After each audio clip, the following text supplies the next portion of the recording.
Hey guys, welcome to welcome to the Rugby Drums. I'm Matt from the Rugby Drum, previewing the games matches Rugby World Cup today. We have Italy versus Canada up in Leeds. We have Samoa South Africa at Villa Park in Birmingham, and the big one that everyone is waiting for, England Wales at Twickenham. Starting off with Italy game, it's it's 5 points separated them in their match at, when was the last time they played?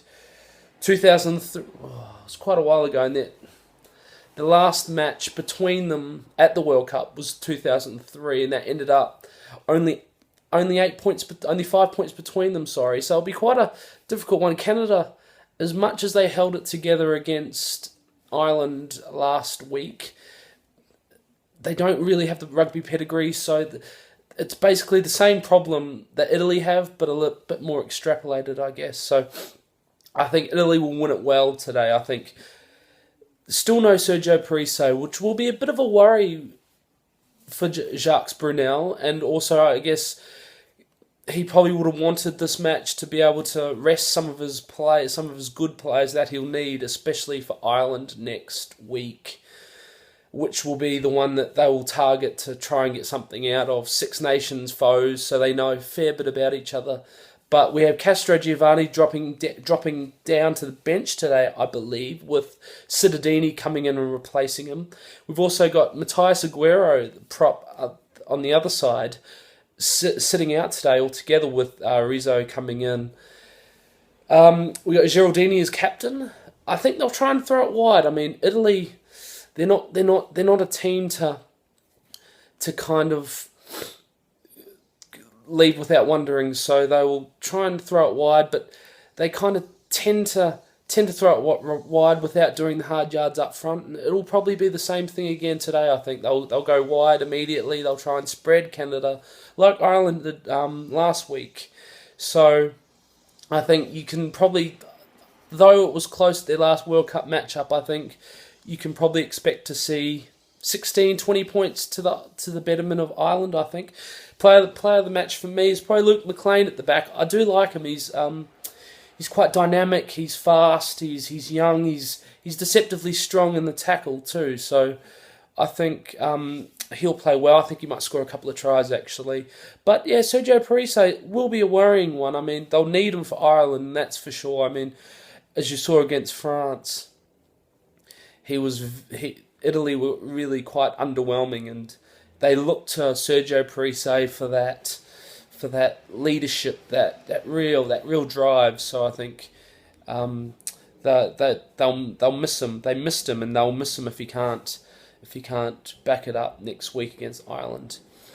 Then we move on to Samoa versus South Africa at Villa Park in Birmingham, which, to be fair, it's a match I'm really looking forward to. I'm not so much looking forward to seeing South Africa bounce back after their loss to Japan, but looking forward to seeing how Samoa deal with South Africa, who will, these guys are playing for some of their careers now. I mean, some of them were really below average last week, and you would expect them to, that they'll be hurting. And I mean, I guess it's like looking at any of the big five. So England, New Zealand, Australia. It's like them losing to someone like Japan, I guess. And so I think with the 10 changes to South Africa, everyone's been saying that it's knee jerk, it's a reaction to the loss last week. But I'm not too sure it was. I think Heineke Meyer would have always been kind of bringing his bigger guns back in. I mean, Dwayne Vermeulen, Schalkberger, the list goes on, lots of them. Eben Etzebeth. He would have looked to try and rest them last week against Japan, because he would have thought that they would have had quite a comfortable win, and then he would have looked to ease them into the match. But I think they'll make a big difference today. I think for me, it's going to be a pick of the man of the match between Schalkberger and Dwayne Vermeulen.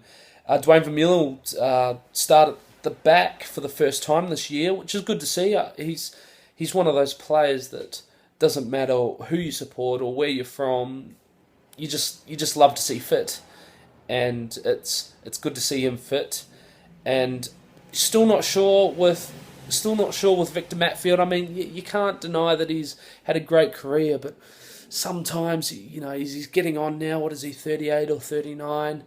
You got to think that his time's almost up, and it's a shame if it's just loyalty keeping him in the team, because, like I said, he has had such a good career, but when players' times are up, there's that thin line between their time being up and then them being well past it. So I think that his line is almost approaching, and I think it'll be before the end of the pool stage. So if Maya's going to have to make some big choices, I mean, his job's definitely on the line. I would be surprised if he stayed Springbok coach after the World Cup.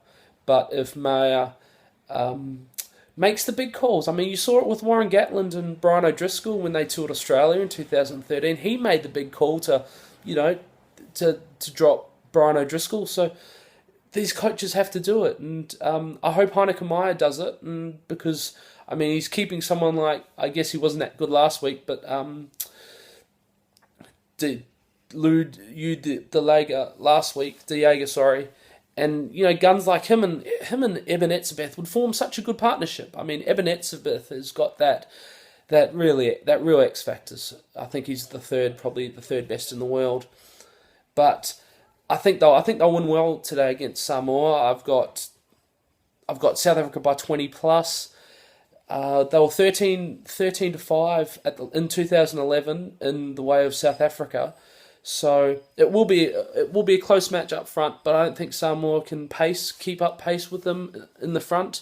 I think South Africa, they're gonna come back hard, and they're gonna come back furious. So I think it'll be an easy South African victory up there in Birmingham. And now the one that everyone is waiting for. I mean, we move on to Twickenham, where England versus Wales. You have to be living under a rock or living in Antarctica with no social media or no internet whatsoever if you didn't know that this match was going on. I mean, it's everything. It's the only rugby match that anyone can talk about this weekend anyway. I mean, a lot of the writers and everything are. This is the big one. This is the one everyone's going to be drooling over, and there are just clashes across the field. I mean, you look in the forward pack. You've got Warburton versus Robshaw. You've got the very, very impressive fit and firing Billy Vunipola versus the Talupe Faletau. Then in the back line, it's just irresistible. I mean, there's so much been made about Farrell's coming up to number 10, and him and Dan Bigger. That'll be interesting. There'll be a very interesting matchup to see who gets the ascendancy there. And then the midfield. I mean, this is what the game's all about. You have direct marking. I mean, you have Burgess on Jamie Roberts, and you have Scott Williams on Brad Barrett, and that will be where the game's won and lost. I mean, a lot of people are saying that, and I tend to agree. And it's going to be in the back row. I mean, it's going to be the team that can get the ascendancy at the breakdown, because Robshaw, I'm still not sold on Robshaw being the best 7 in England. I don't think he is.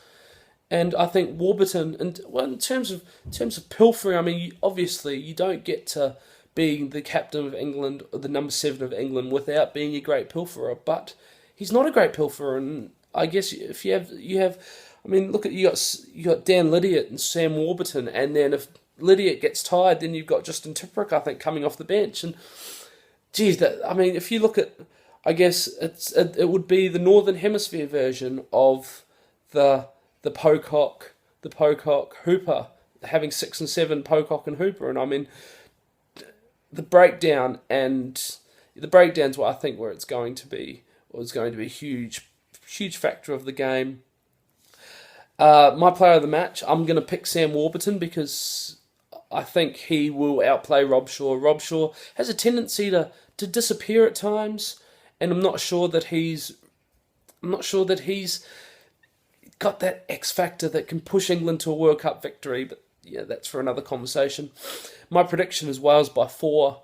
I'll probably upset a few people with that, but I think Wales can do it.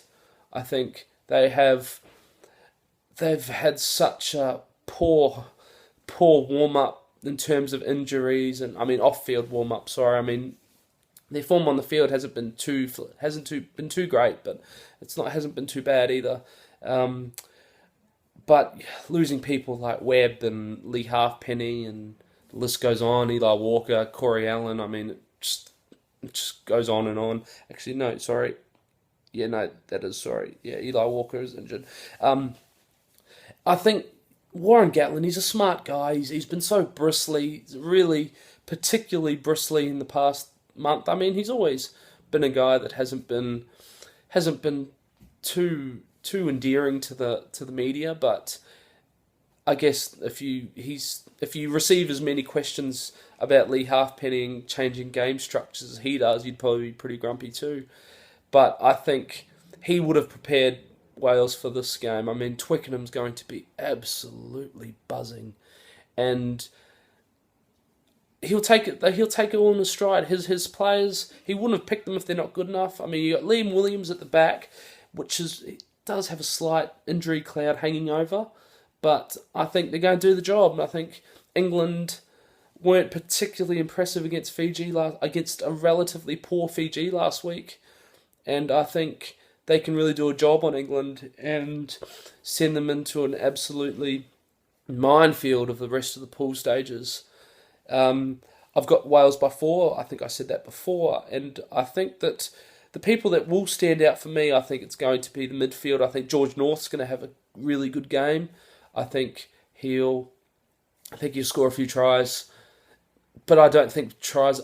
He'll be finishing them. I don't think tries will play a big part, as I think it'll come down a lot to kicks. But I think Sam Burgess might be called out a little bit. I mean, we've seen matches in rugby matches where Burgess has looked a little bit out of position. And I think he might a few times might be caught out tonight. I mean, him and Barrett are very defensively minded centres. Well, I'm not really sure Sam Burgess is a centre, but they're very defensively minded players. So I think they're not, the real gun players out on the wings at the back three, Brown, Watson, and Johnny May. They might not get as many opportunities as they would if Jonathan Joseph was in at 12, but as we all know, Jonathan Joseph's out for the rest of the pool games for England, which is quite telling. But anyway, so I've got Italy by 16, South Africa by 20 plus, and Wales by 4. I'm going to be doing this now quite often before the World Cup, before the World Cup game. Sorry, just to try and give you a better idea of where the teams stand and everything. So I'm Matt from the Rugby Drum. You can find us on the Rugby Drum on Twitter. We can also find us on the Rugby Drum Facebook. Of course, there is our website, therugbydrum.com, where you can find news, views. We bring something different to rugby. We're a publication made by fans for fans. So enjoy the rugby. I will see you tomorrow.